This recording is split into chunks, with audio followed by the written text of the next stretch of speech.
My love for retro-inspired video games often leads me down a path of finding some real gems that get overlooked by the general public, at least in the beginning. Most memorable for me was the first time I played The Messenger, a game inspired by retro-action platformers of the 80s and 90s, with enough personality and charm to make it my favorite game of 2018. So when I heard that its developer Sabotage was working on a prequel in the same universe, it couldn't have arrived at a better time. Welcome to Sea of Stars, a game that not only wears its 90s era inspirations on its sleeves, but also executes it with style, grace, and a lot of polish.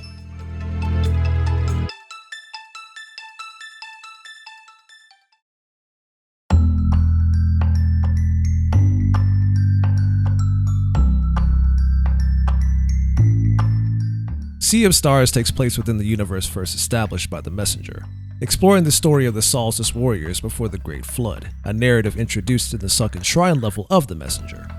In Sea of Stars, you assume the roles of Zale and Valere as they learn the ways of magic to become true Solstice Warriors, aiming to stop the encroaching darkness unleashed upon the world by an entity known as the Fleshmancer.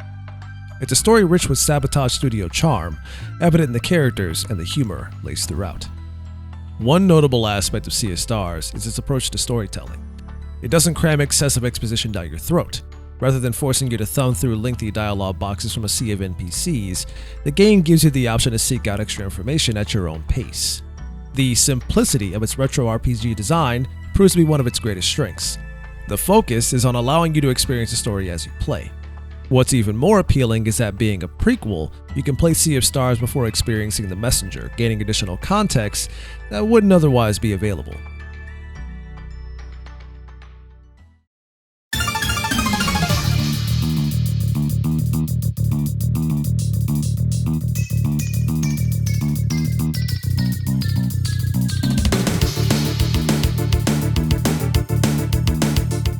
The perception of turn-based RPGs has been a roller coaster over the past 3 decades.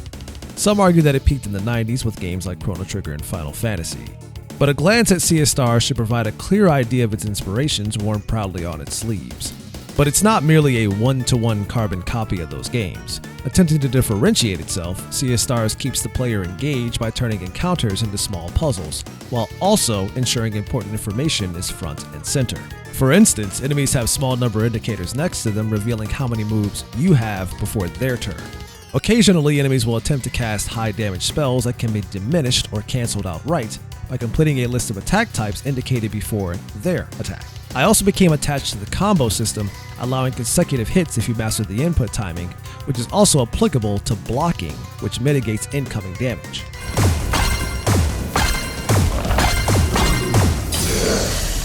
When it comes to the open world, it's not as vast as a Final Fantasy, but it still enables you to traverse the world in a ship. An actual ship. And as expected from an RPG, dungeons are filled with extra pathways and puzzles to uncover hidden loot. Of course, this all evolves throughout the game, but the build-up is admittedly slow.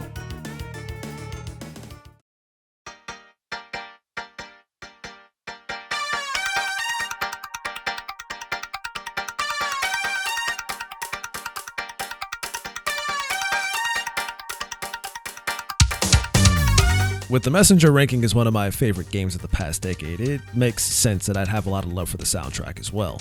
Loving the music of Sea of Stars 2 is a no-brainer, especially given that it shares the same composer, Eric Brown.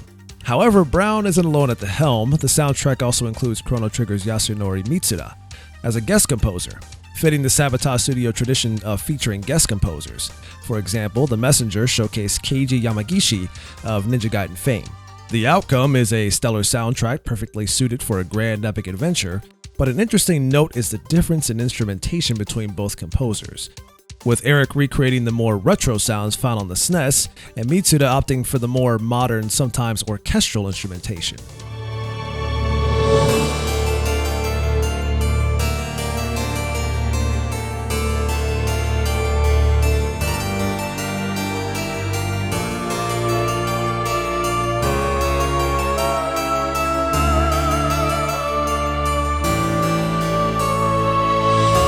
There's a notable distinction, but I find myself preferring something a bit more consistent in terms of overall sound. Some of my favorite tracks were the various boss themes and nods back to the Messenger, but the overall tone is a bit more somber, which is a departure from the fast-paced tunes of its predecessor, and the variety is something I appreciated.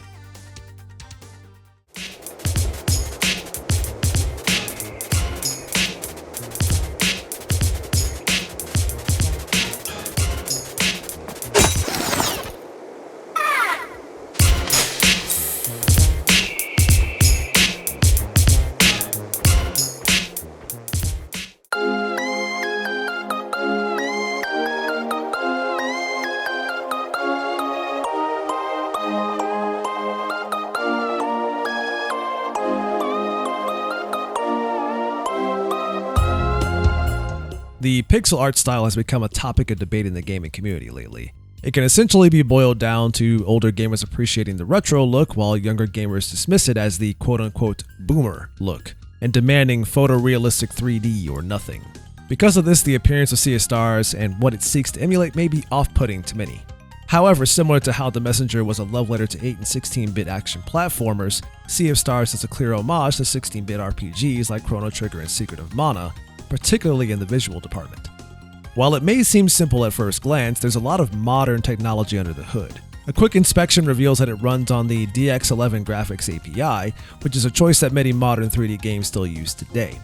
This allows for more modern rendering techniques that were not quite possible in the era it's emulating, at least not without massive performance drawbacks.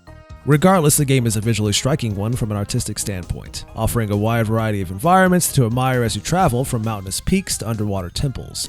Even in battles, where character ultimate attacks showcase some of the coolest visuals the game has to offer. And topping that off with occasional animated cutscenes that serve as icing on an already gorgeous cake.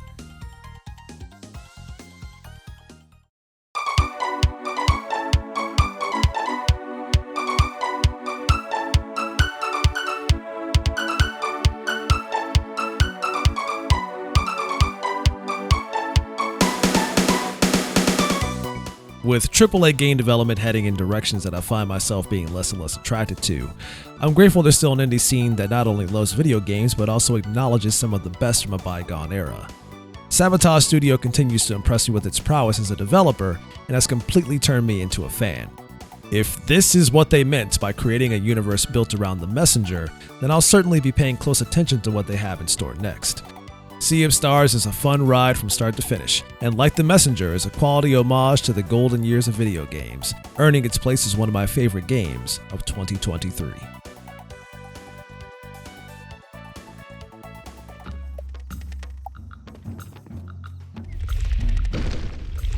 Yay!